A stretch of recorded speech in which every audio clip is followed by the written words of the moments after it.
राधे राधे। आप सभी को सावन पूर्णिमा की ढेर सारी शुभकामनाएं। प्रिय श्रोताओं, आज 27 अगस्त दिन गुरुवार को सावन पूर्णिमा है। आज पूर्णिमा का व्रत रखा जा रहा है। तो आइए आज के दिन कथा प्रारंभ करने से पहले विघ्नहर्ता भगवान गणेश जी को प्रणाम करते हैं और अपनी कथा की शुरुआत करते हैं। प्राचीन समय की बात है, एक बार देवर्षि नारद स्वर्गलोक में भ्रमण करते हुए बैकुंठ लोक पहुँचे। वहां उन्होंने श्री हरि विष्णु के शंख, चक्र, गदा और परमधारी रूप का दर्शन हुआ।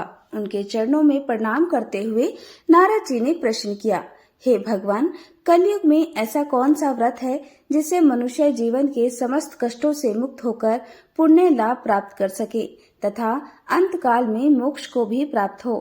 तब श्री लक्ष्मी नारायण भगवान ने कहा, हे नारद, जो मनुष्य 32 पूर्णिमा तिथियों तक श्रद्धा और नियम पूर्वक उपवास करता है, श्री सत्यनारायण कथा का पाठ करता है, चंद्रमा को अर्घ अर्पण करता है तथा ब्राह्मणों को दान देता है, वह समस्त पापों से मुक्त होकर विष्णु लोक को प्राप्त होता है।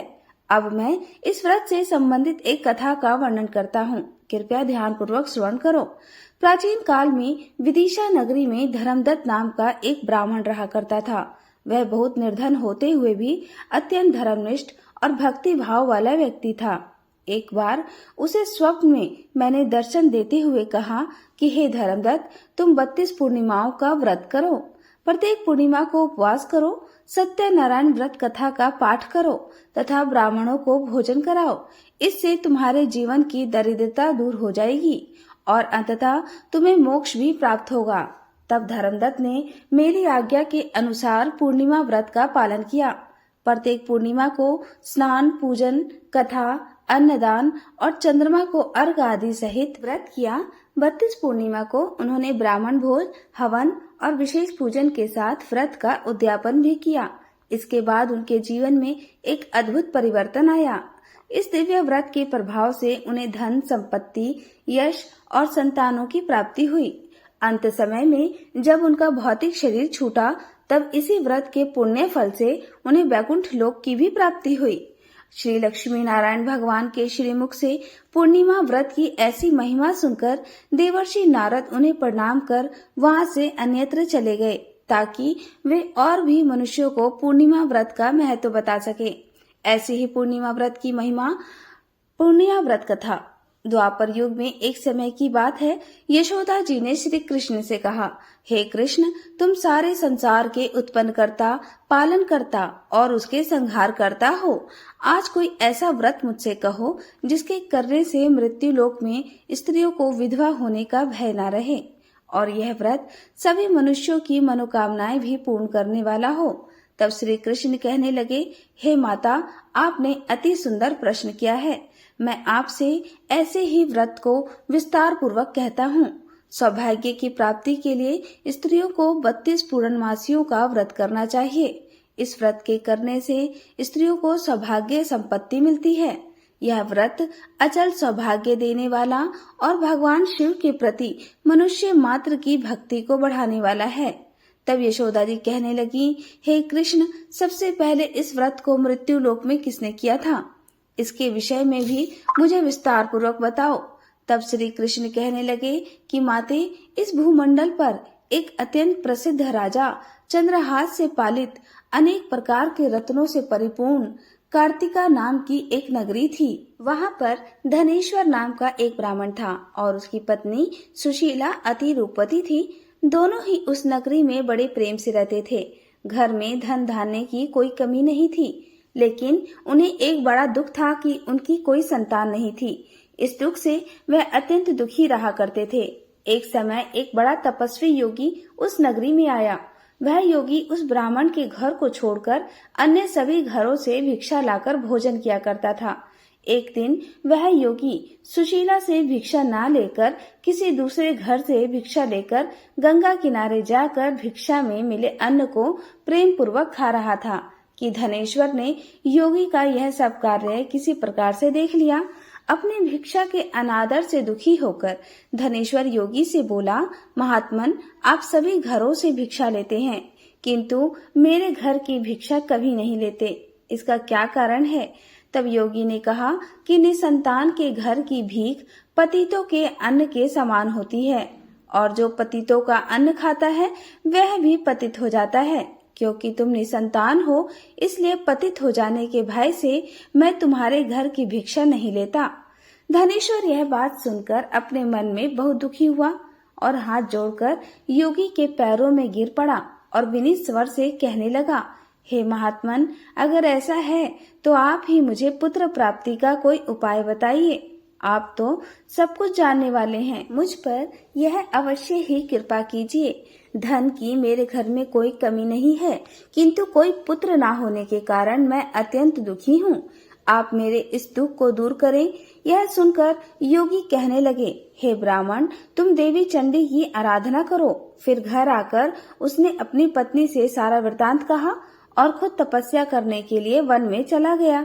वन में जाकर उसने देवी चंडी की उपासना की और उपवास किया। चंडी देवी ने 16वें दिन उसको स्वप्न में दर्शन दिए और कहा, हे धनेश्वर, जा तेरे पुत्र होगा, परंतु वह 16 वर्ष की आयु में ही मृत्यु को प्राप्त हो जाएगा। अगर तुम दोनों पति पत्नी 32 पूर्णमासियों का व्रत विधि पूर्वक करोगे तो वह दीर्घायु होगा। जितनी तुम्हारी सामर्थ्य हो, आटे के उतने दिए बनाकर शिव जी का पूजन करना, किंतु पूर्णमासी को 32 की संख्या पूरी हो जानी चाहिए। प्रातःकाल होने पर इस स्थान के पास ही तुम्हें आम का एक वृक्ष दिखाई देगा। उस पर चढ़कर तुम एक फल तोड़कर जल्दी अपने घर चले जाना और अपनी पत्नी से सारा वृतांत कहना। ऋतु स्नान के बाद वह स्वच्छ होकर श्री शंकर जी का ध्यान करके उस फल को खा लेगी। तब शंकर भगवान की कृपा से उसको गर्भ ठहर जाएगा।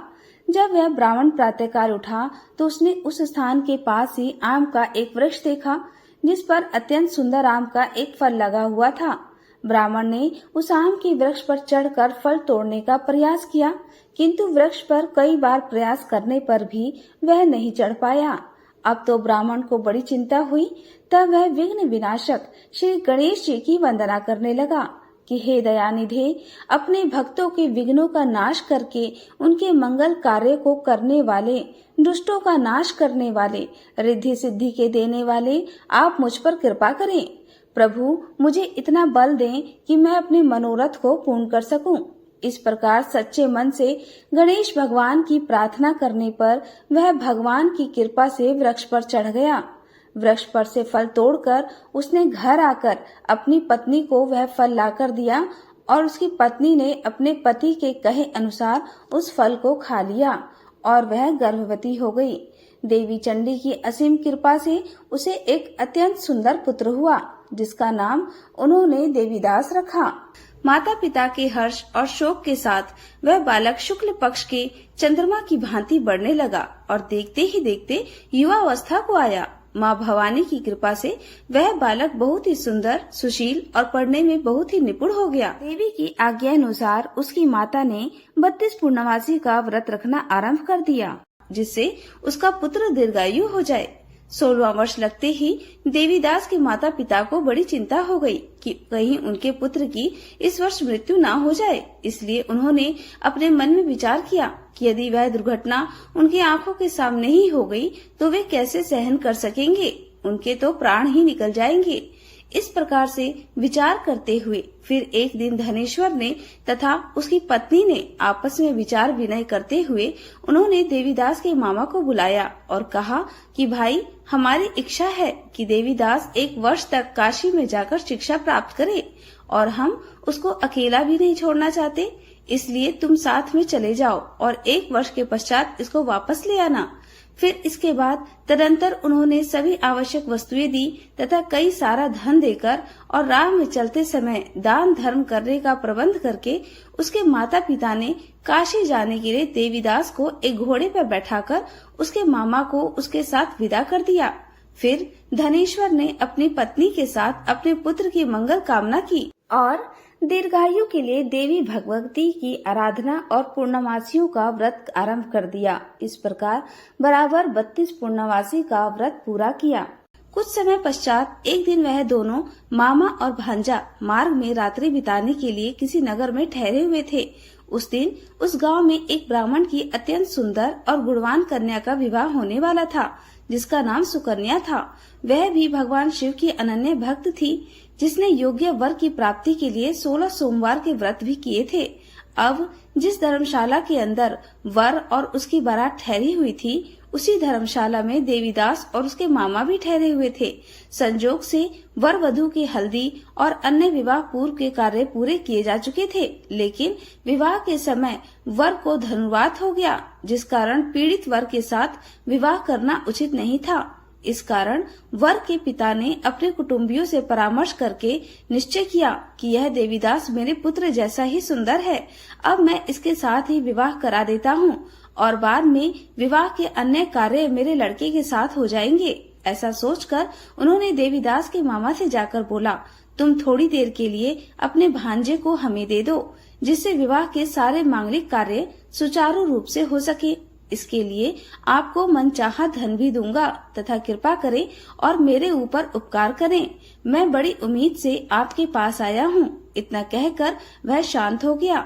तब उसका मामा कहने लगा कि ठीक है, जो कुछ भी कन्यादान के समय वर को मिले वह सब हमें दे दिया जाए, तो मेरा भांजा इस बारात का दूल्हा बन जाएगा। यह बात वर के पिता ने स्वीकार कर ली और उसने अपने भांजे को वर बनने के लिए भेज दिया और उसके साथ सब विवाह कार्य रात्रि में विधि पूर्वक संपन्न हो गया। किंतु जब वर और वधू को अपने कक्ष में भोजन के लिए बैठाया, तब देवीदास उस अनजान स्त्री अर्थात जो अभी भी उसकी पत्नी बन गई थी, वह तो उसके साथ वह भोजन न कर सका और अपने मन में सोचने लगा कि ना जाने यह स्त्री कैसी होगी। वह एकांत में इसी सोच में पड़ गया तथा उसकी आंखों में आंसू आ गए। तब वधू ने आश्चर्य के साथ पूछा कि अजी क्या बात है, आप इतने उदासीन व दुखी क्यों हो रहे हैं? आज तो हमारा विवाह हुआ, इतने अच्छे शुभ अवसर पर आप दुखी हो रहे हैं। क्या आप मुझे पसंद नहीं करते हैं? क्या यह विवाह आपकी इच्छा के विरुद्ध हो रहा है? कृपा करें और कुछ तो कहिए जी। तब उसने सब बातें जो वर के पिता व उसके मामा में हुई थी उसको बता दी। तब कन्या कहने लगी कि यह ब्रह्म विवाह के विपरीत कैसे हो सकता है? देव, ब्राह्मण और अग्नि के सामने मैंने आपको ही अपना पति बनाया है, इसलिए आप ही मेरे पति हैं। मैं सदैव आपकी ही पत्नी रहूंगी। मृत्यु को अपना लूंगी, पर किसी अन्य की कदापि नहीं। तब देवीदास ने कहा, ऐसा मत करिए, क्योंकि मेरी आयु बहुत कम है। मेरे पश्चात आपकी क्या गति होगी? इन बातों को अच्छी तरह सोच लो। परंतु वह स्त्री दृढ़ विचार वाली स्त्री थी, इसलिए वह बोली कि जो आपकी गति होगी वही मेरी भी गति होगी। हे स्वामी, आप उठिए और भोजन करिए, आप निश्चय ही भूखे होंगे। इसके बाद देवीदास और उसकी पत्नी दोनों ने भोजन किया तथा बाकी रात्रि वे दोनों एक साथ सोते रहे। प्रातःकाल देवीदास ने अपनी पत्नी को 3 नगों से जड़ी हुई एक अंगूठी दी, एक रुमाल दिया और बोला, हे प्रिय, इसे लो और संकेत समझकर स्थिर चित्त हो जाओ। मेरा मरण और जीवन जानने के लिए एक पुष्प वाटिका बना लो, उसमें सुगंधी वाली एक नव मल्लिका लगा लो, उसको प्रतिदिन जल से सींचा करो और आनंद के साथ रहो तथा उत्सव मनाओ। जिस समय और जिस दिन मेरी मृत्यु होगी यह फल सूख जाएंगे और जब यह फिर हरे हो जाए तो जान लेना कि मैं जीवित हूँ। यह सारी बातें समझाकर वह चला गया। सुबह होते ही वहाँ पर गाजे बाजे बजने लगे और जिस समय विवाह के कार्य समाप्त करने के लिए वर तथा सभी बाराती मंडप में आए तो कन्या ने वर को भली प्रकार से देखकर अपने पिता से कहा कि पिताजी, यह मेरा पति नहीं है। मेरा पति वही है जिसके साथ सत्र में मेरा प्राणी ग्रहण हुआ था। इसके साथ मेरा विवाह नहीं हुआ है। यदि वह वही है तो बताए कि मैंने इसको क्या दिया। मधुपर्क और कन्यादान के समय जो मैंने भूषण आदि दिए थे उन्हें दिखाएं तथा रात में मैंने क्या गुप्त बातें कही थी वह सभी सुनाएं।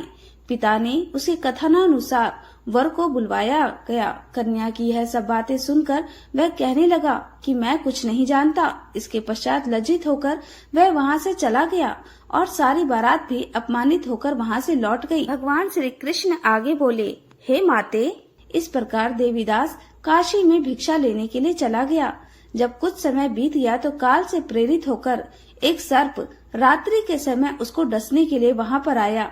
उस विषधारी सांप के प्रभाव से उसके शयन का स्थान चारों ओर से विषाला हो गया, परंतु व्रत के प्रभाव से उसको काट ना पाया। क्योंकि पहले ही उसकी माँ ने 32 पूर्णमासी का व्रत कर रखा था। इसके बाद मध्याह्न के समय स्वयं काल वहां पर आया और उसके शरीर से उसके प्राणों को निकालने का प्रयास करने लगा, जिससे वह मूर्छित होकर धरती पर गिर पड़ा। भगवान की कृपा से उसी समय देवी पार्वती जी के साथ श्री शंकर जी वहां पर आ गए। उसको मूर्छित दशा में देखकर देवी पार्वती ने भगवान से प्रार्थना की, हे प्रभु, इस बालक की माता ने पहले 32 पूर्णमासी का व्रत किया था, जिसके प्रभाव से हे भगवान आप इसको प्राणदान दे दीजिए। माता पार्वती के कहने पर भक्त वत्सल भगवान शिव जी ने उसको प्राणदान दे दिया। इस व्रत के प्रभाव से काल को भी पीछे हटना पड़ा और फिर थोड़ी देर के बाद देवीदास स्वस्थ होकर बैठ गया। उधर उसकी पत्नी उसके काल की प्रतीक्षा किया करती थी। जब उसने देखा कि उस पुष्प वाटिका में पत्र पुष्प कुछ भी जीवित नहीं रहे, तो उसको अत्यंत आश्चर्य हुआ और जब वह वैसे ही हरी भरी हो गई तो वह जान गई कि वह जीवित हो गए हैं। यह देखकर वह बहुत ही प्रसन्न मन से अपने पिता से कहने लगी कि पिताजी, मेरे पति जीवित हैं, आप उनको ढूंढना शुरू करें। वहीं दूसरी ओर देवीदास और उसके मामा ने काशी में चारों ओर अन्नदान किया, गरीबों वस्त्र आदि दान और भगवान शिव का जय जयकार किया। अब जब 16वां वर्ष व्यतीत हो गया तो देवीदास भी अपने मामा के साथ काशी से वापस अपने घर की ओर चल दिया। इधर उसके ससुर उसे ढूंढने के लिए अपने घर से जाने ही वाले थे कि वह दोनों मामा भांजा वहां पर आ गए। देवीदास को आता देखकर उसका ससुर बड़ी प्रसन्नता के साथ अपने उसको घर ले आया। उस समय नगर के निवासी भी वहां इकट्ठे हो गए और सब ने निश्चय किया कि अवश्य ही इसी बालक के साथ इस कन्या का विवाह हुआ था। उस बालक को जब कन्या ने देखा तो पहचान लिया और कहा कि यह तो वही है जो संकेत करके गया था। तदुपरांत सभी कहने लगे कि भला हुआ जो यह आ गया और सब नगरवासियों ने आनंद मनाया। कुछ दिन के बाद देवीदास अपनी पत्नी और अपने मामा के साथ अपने ससुर के घर से बहुत सारा उपहार लेकर अपने घर की ओर चल पड़ा। जब वह अपने नगर के निकट गया तो कई लोगों ने उसे देखकर उसके माता पिता को पहले ही जाकर सूचना दे दी कि तुम्हारा पुत्र देवीदास अपनी पत्नी और मामा के साथ आ रहा है। ऐसा सुनकर पहले तो उन्हें विश्वास ही नहीं हुआ, किंतु जब और लोगों ने भी आकर उनकी बात का समर्थन किया तब उन्हें बड़ा आश्चर्य हुआ। इतने में ही देवीदास भी अपने घर पहुंच गया और देवीदास ने अपने माता पिता के चरणों में सिर रखकर प्रणाम किया और उसकी पत्नी ने भी अपने सास ससुर के चरणों को स्पर्श किया तथा माता पिता ने अपने पुत्र और पुत्र वधू को अपने हृदय से लगा लिया और सबकी आंखों से प्रेम के आंसू बहने लगे। अपने पुत्र और पुत्र वधू के आने की खुशी में धनेश्वर ने बड़ा भारी उत्सव किया और ब्राह्मणों को भी बहुत सी दान दक्षिणा देकर प्रसन्न किया। भगवान श्री कृष्ण कहने लगे, माते, इस प्रकार धनेश्वर 32 पूर्णमासियों के व्रत के प्रभाव से पुत्रवान हो गया। जो भी स्त्रियां इस व्रत को करती हैं, वे जन्म जन्मांतर में भी वैधव्य का दुख नहीं भोगती और सदैव सौभाग्यवती रहती हैं। यह मेरा वचन है, इसमें कोई संदेह नहीं। यह व्रत पुत्र पौत्रों को देने वाला तथा संपूर्ण मनोकामनाओं को पूर्ण करने वाला है। 32 पूर्णमासियों के व्रत करने से व्रती की सारी इच्छाएं भगवान की कृपा से पूर्ण हो जाती हैं। तो ये थी सावन पूर्णिमा व्रत कथा। कथा अच्छी लगी हो तो चैनल को सब्सक्राइब और वीडियो को लाइक जरूर कीजिएगा। मिलते हैं नेक्स्ट वीडियो में, तब तक आप सभी लोगों का बहुत बहुत धन्यवाद।